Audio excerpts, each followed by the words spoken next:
description. Thanks for watching, hope you liked the video. Make sure to subscribe our channel, and as always, keep watching and keep smiling. What's up guys, so the company Xiaomi has finally announced the new Mi Play through an event held in China. The phone's packaging is quite simple, with a word play printed on the front. This phone is the beginning of the new Play series by the company. Flipping the package, you will find some more details about the device. The phone is not much powerful, but yes, it is less expensive. So here it is mentioned that it comes with up to 4 GB of RAM and 64 GB of storage. It has 3 color variants: Twilight Gold, Fantasy Blue, and Black. The pricing detail is not here, and it will be provided in description.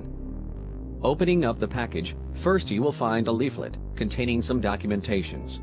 The leaflet has been designed very well, similar to the package. Checking inside, you will get some basic stuffs, like a quick start guide and a SIM ejector tool. You will also get a transparent case over here, which is flexible. So there's nothing new here. Here's a manual, along with some warranty paperworks. So this is only for consumers of China, and it is basically a SIM card. This will benefit you by providing 10 GB of free high-speed data for 12 months, and for absolutely free. Now, here's the phone itself, first from Xiaomi to carry a circular notch. It is also beautiful, with a gradient finish and a glass back. The phone looks much different from other devices by the company. This is a Gorilla Glass protection, so it may protect the phone from minor scratches. The Mi Play has a pretty compact design, having a 5.84-inch screen. The phone looks attractive, with that small notch on the top. Now moving to other accessories. The phone comes with a Type-C cable, which is nice to see. And here's a power adapter, having support of 10 watts charging. Can be set a fast charger, for budget phones. So this is all we get here. Let's move further to the phone. The Mi Play has a 5.84 inches massive screen, with a water drop notch on the top. The display is vibrant, with full HD plus resolution of 1080 into 2280 pixels. It has pretty good viewing angle, thanks to a better aspect ratio. In addition, it has 1500 by 1 contrast ratio, and a pixel density of 432 ppi. The display has pretty good response, with an eye protection mode. It is the first phone by the company that comes with this type of drop notch. Apart from this, there's also a big chin at the bottom, which doesn't look great at all.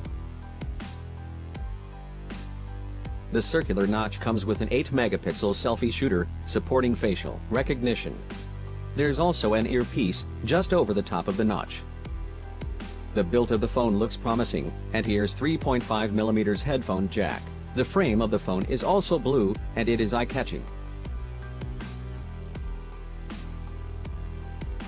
The Mi Play has a beautiful, and a gradient-looking finish. The design of this phone is much better than other budget phones by the company, thanks to shiny glass back, over a dull metal back. The phone shows different variations, under different lighting conditions. This phone shows that the company starts focusing on the design. Anyways, there's a vertically arranged dual camera sensors here, together with a fingerprint sensor on the center. The Mi logo is at the bottom, and overall, the phone looks astonishing. What are your opinions about its design? Do let me know in comments below. However, even with Gorilla Glass, I could notice some scratches at the back.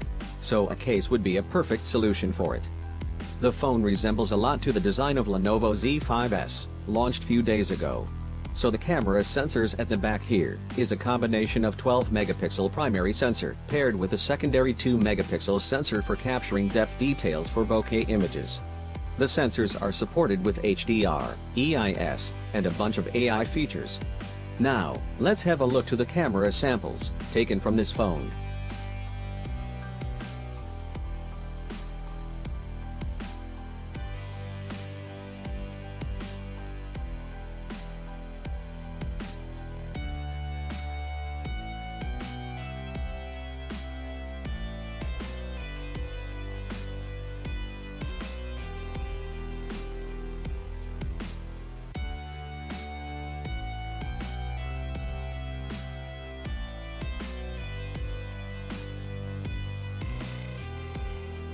Moving to the performance, The Mi Play is powered by a new chipset from MediaTek, the Helio P35. But I am quite disappointed with its benchmark scores, as it doesn't look promising. It is something similar to the Snapdragon 625. So we can say, the company has compromises with the hardware department. However, it has a feature called CPU and GPU turbo technology, so you didn't face problem during gaming. So let's check how it handles the game. So if you love playing games like PUBG, then it is suitable budget phone for it. Even at high graphics, there's not much noticeable frame drops or lags. But you can't able to play games for a long time in this phone, as it has only 3000 mAh battery. For sure, it is not much attractive and powerful. But yes, it is inexpensive too. So you can trust this phone, which carries a price tag of only $160. What are your opinions about this device? Do let us know in comments section. Thanks for watching, hope you liked the video. Make sure to subscribe our channel, and as always, keep watching and keep smiling. Thanks for watching, hope you liked the video. Make sure to subscribe our channel, and as always, keep watching and keep smiling.